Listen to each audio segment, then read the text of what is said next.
Delivery boy 14 minute की एक short movie है जिसका नाम है सॉल्ट एंड पेपर। इस मूवी की कहानी कुछ यूं है कि एक लड़की प्यार में धोखा खाने के बाद सुसाइड करने की कोशिश करती है।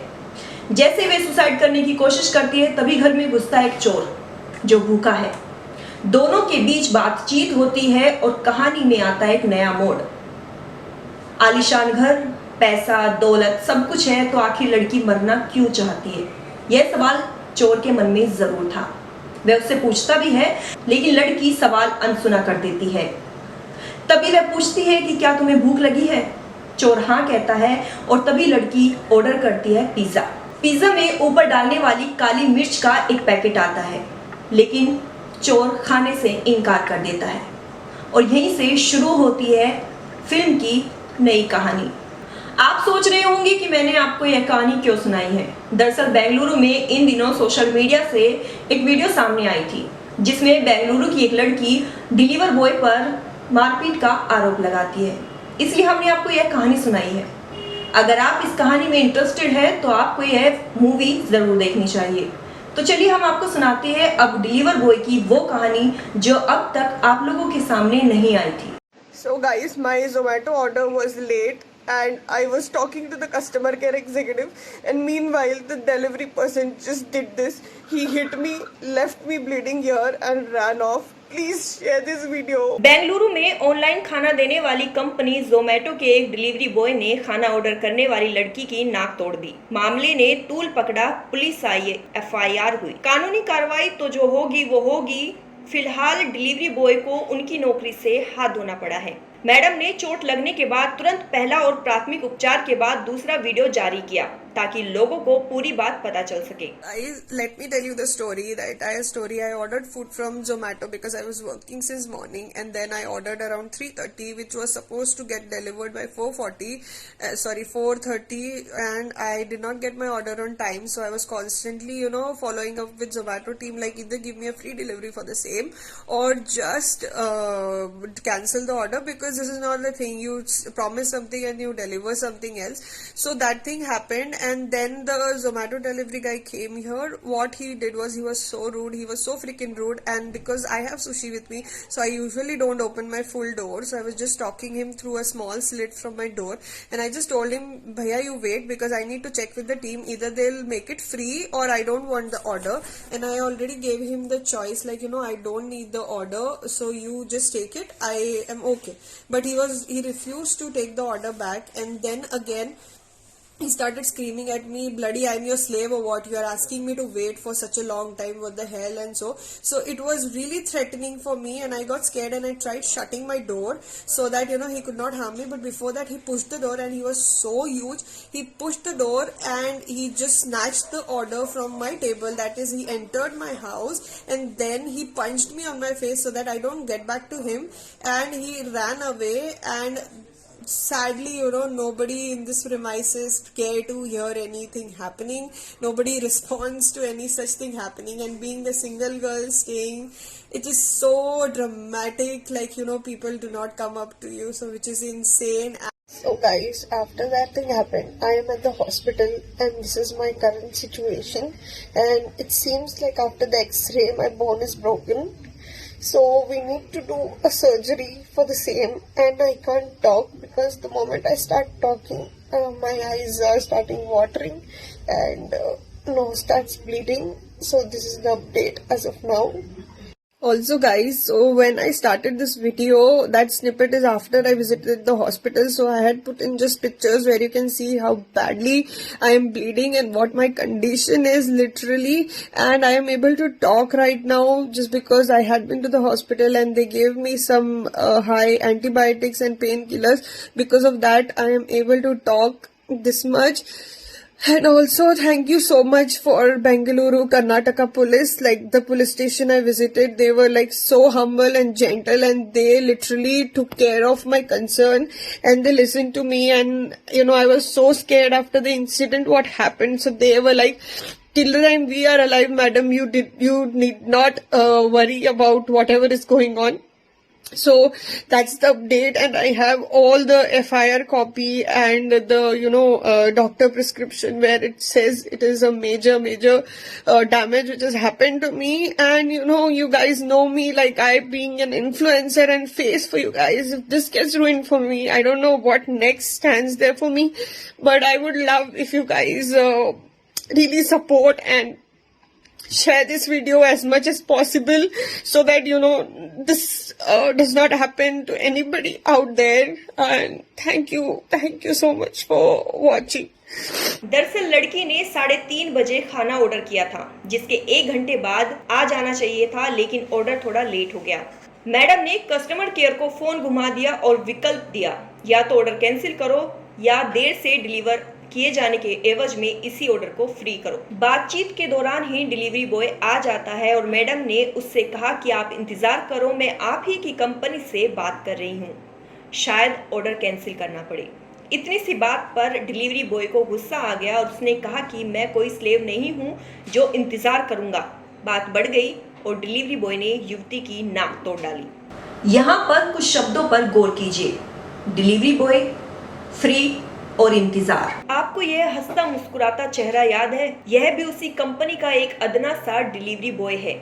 इसका एक वीडियो वायरल हुआ था, जिसे देखकर कंपनी ने इसे अपने पेज पर स्थान दिया था। डिलीवरी बॉय परिवार को पालने के लिए या खुद के खर्चे निकालने के लिए, या मोदी जी के शब्दों में कहे तो आत्मनिर्भर बनने के लिए आजकल लड़के लड़कियां इस पेशे में आते हैं। घर घर घूमकर खाना ही तो पहुंचाना है, थोड़ी इनकम होगी जिससे अपने घर का, परिवार का या पढ़ाई का या तो स्टेशनरी और कमरे का किराया आदि निकल जाएगा। लेकिन क्या कभी हमने खाना लेकर आए इस डिलीवरी बॉय के बारे में जानने की कोशिश की है कि वो किन हालातों में हमारे घरों तक खाना लेकर आता है? या कभी यह जानने की कोशिश की है कि वो रोज मौत से दो हाथ करता होगा? क्या कभी आपने यह जानने की कोशिश की है कि क्यों वो हमारे सामने 5 स्टार की रेटिंग के लिए हमेशा गिड़गिड़ाता है? नहीं, हम में से अधिकांश लोग तो घर आए उस अनजान से पानी तक नहीं पूछते हैं। अमूमन होता यह है कि जब हम किसी सर्विस के लिए पैसे खर्चते हैं तो थोड़ी देर के लिए हम खुद को मालिक समझ बैठते हैं। घर में 10 दिनों तक एक ही चड्डी पहनकर घूमते रहेंगे, जूते कहीं, मोजे कहीं, बनियान कहीं पड़ा मिलेगा तो तौलिया बास मार रहा होगा। लेकिन जब होटल बुक करेंगे तो फुल इज्जत चाहिए, कमरे में सब कुछ दुरुस्त चाहिए, क्योंकि हमने पैसा खर्च किया है। कुछ ऐसा ही हुआ बेंगलुरु में भी। मैडम को भूख लगी थी, उन्होंने खाना ऑर्डर किया। अब चूंकि पैसे लगे हैं तो दोस्त तो बनती है, ऐसे कैसे ऑर्डर लेट हो जाएगा? लापरवाही है यह। मनोविज्ञान समझिए, मैडम को अब इतनी भूख मिटाने से ज़्यादा कंपनी को सबक सिखाने की पड़ी है, इसलिए अब मैडम की भूख यहाँ गायब हो गई, वरना ऑर्डर कैंसिल कराने की नौबत ही क्यों आती? या तो ऑर्डर कैंसिल करो या फिर फ्री में दो, लेकिन कंपनी का कोई चेहरा तो है ही नहीं। तो सामने मिल गया डिलीवरी बॉय, खाना लेकर खड़ा था बेचारा। मैडम ने कंपनी का सारा गुस्सा उस पर निकाल दिया स्लेव समझकर। यहाँ पर एक और शब्द है इंतजार। मैडम ने डिलीवरी बॉय से कहा कि वो इंतजार करे, शायद ऑर्डर कैंसिल करना पड़ेगा।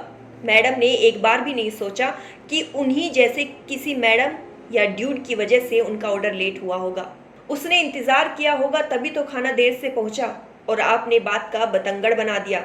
हो सकता है वहां भी ऑर्डर कैंसिल हुआ हो, अब आप भी इंतजार करवाएगी, ऑर्डर कैंसिल करवाएंगी, फिर तीसरी मैडम का खाना लेट हो जाएगा, वहां भी यही बातें रिपीट होगी। यह कहना था डिलीवरी बॉय का। आखिर वो सुनता भी तो कितना सुनता। अब आगे चलते हैं और अगले शब्द की ओर रुख करते हैं, जो है फ्री। देर से पहुंचा यही ऑर्डर यदि मैडम को फ्री में दिया जाए तो कोई शिकायत नहीं, कोई गुस्सा नहीं, आपको तो फ्री में मिल जाएगा, क्योंकि आप फराटेदार अंग्रेजी जो बोलते हैं। खाना लेकर खड़े स्लेव पर क्या बीतेगी, कभी सोचा है आपने? वही बीतेगी जो आपकी नाक पर बीत रही है। जब लड़की ने इंस्टाग्राम पर अपनी स्टोरी पोस्ट की तो पुलिस भी हरकत में आई।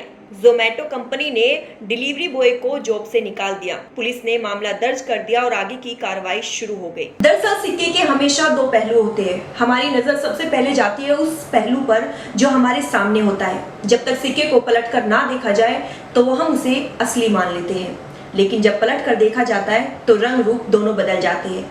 ऐसा ही कुछ हुआ है बेंगलुरु की स्टोरी में भी। जहां डिलीवरी बॉय अब सामने आए हैं और उन्होंने उस रात की पूरी दास्तान बताई है। आइए हम सुनाते हैं आपको डिलीवरी बॉय की पूरी दास्तान। बेंगलुरु की रहने वाली हितेशा चंद्रानी नाम की एक महिला ने इंस्टाग्राम पर वीडियो शेयर किया था और बताया था कि जोमेटो के डिलीवरी बॉय ने ऑर्डर लेने से मना करने पर उस पर हमला किया है।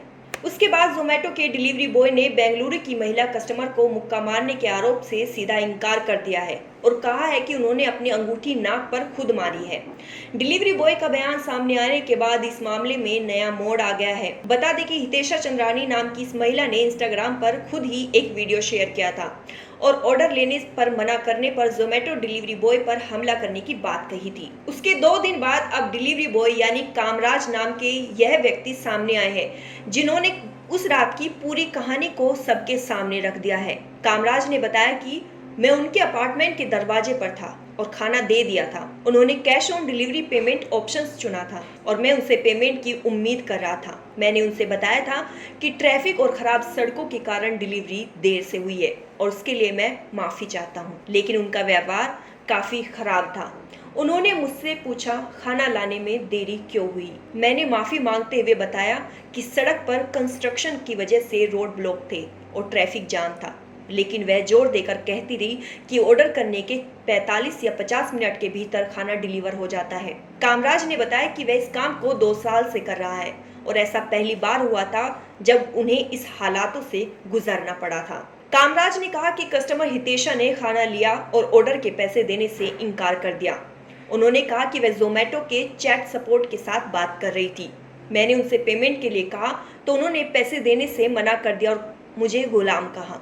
फिर उन्होंने चिल्लाना शुरू कर दिया और कहा कि तुम क्या कर सकते हो। इस बीच जोमेटो सपोर्ट ने मुझे बताया कि कस्टमर के रिक्वेस्ट पर ऑर्डर कैंसिल कर दिया गया है। इसके बाद मैंने उनसे खाना लौटाने को कहा, लेकिन उन्होंने साफ मना कर दिया। इसके बाद मैंने बिना खाना लिए ही जाने का फैसला किया और लिफ्ट की ओर बढ़ चला। तब उन्होंने हिंदी में मुझे अपशब्द कहे और मुझे चप्पलों से मारा।